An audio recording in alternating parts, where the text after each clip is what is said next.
পাশাপাশি মেধা অন্বেষণের লক্ষ্যে মাধ্যমিক স্কুলের শিক্ষার্থীদের অংশগ্রহণে এবারও বিশ্বনাথে শুরু হলো আন্তঃস্কুল সংসদীয় বিতর্ক প্রতিযোগিতা 2024। বিশ্বনাথের সরওয়ালা গ্রামের বাসিন্দা, যুক্তরাজ্য প্রবাসী বিশিষ্ট সমাজসেবক এবং শিক্ষানুরাগী এম.এ. মজনু ফোরামের প্রতিষ্ঠাতা ও চেয়ারম্যান মোহাম্মদ আলী মজনুর পৃষ্ঠপোষকতায় কিউরিয়াস ফর ট্যালেন্ট এই বিতর্ক প্রতিযোগিতার আয়োজন করে। সার্চিং ফর মেরিটস স্লোগানকে সামনে রেখে উপজেলা পরিষদ মিলনায়তনে জাতীয় সঙ্গীত পরিবেশনের মাধ্যমে বিতর্ক প্রতিযোগিতার উদ্বোধন করা হয়। এতে অংশ নেয় উপজেলার 17টি মাধ্যমিক বিদ্যালয়।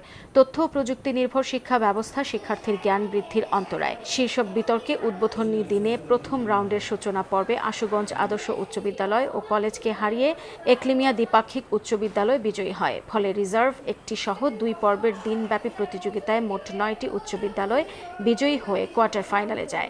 প্রতিযোগিতায় স্পিকারের দায়িত্বে ছিলেন শাহজালাল বিজ্ঞান ও প্রযুক্তি বিশ্ববিদ্যালয়ের বাংলা বিভাগের অধ্যাপক ডক্টর শরবিন্দু ভট্টাচার্য এবং মঈনুদ্দিন আদর্শ মহিলা কলেজের অধ্যক্ষ আবিদুর রহমান। আর বিচারকের দায়িত্বে ছিলেন শিক্ষাবিদ মোহাম্মদ আব্দুল আজিজ, সহকারী অধ্যাপক ও কবি খালেদ উদ্দিন এবং প্রভাষক মোহাম্মদ শহীদুল ইসলাম। এর আগে প্রতিযোগিতাকে সফল করতে একই স্থানে স্থানীয় সাংবাদিকদের সঙ্গে সংবাদ সম্মেলন করেন আয়োজকরা।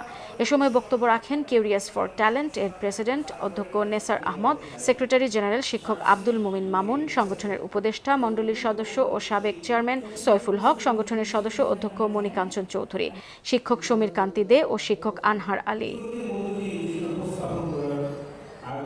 আমাদের যে উদ্দেশ্য লেগে তাদের মনে একটি স্পৃহা জাগানোর জন্য, তাদেরকে আগ্রহী করার জন্য, উজ্জীবিত করার জন্য, যে তারা ভবিষ্যতে, আর কারণ এই যে শিশুরা আছে ভবিষ্যতে এ ধরনের কার্যক্রম বা তার মনে যে জাগ্রত থাকবে, তাকে যে উদ্বুদ্ধ যে বিষয়টা করা, আমরা ওইটা মনে করি যে খুবই খুবই বড় প্রশ্ন।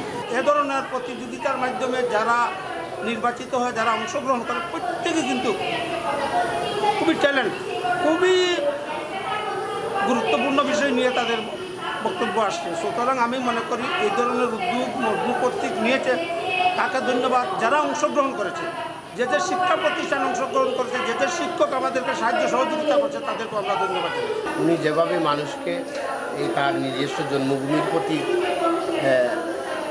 কাজ করছেন, জন্মভূমির বাচ্চাদের ভবিষ্যৎ তৈরি করার জন্য কাজ করছেন, আমরা বিশ্বনাথবাসী সত্যি মোহাম্মদ আলী মজনুর কাছে কৃতজ্ঞতা প্রকাশ করছি।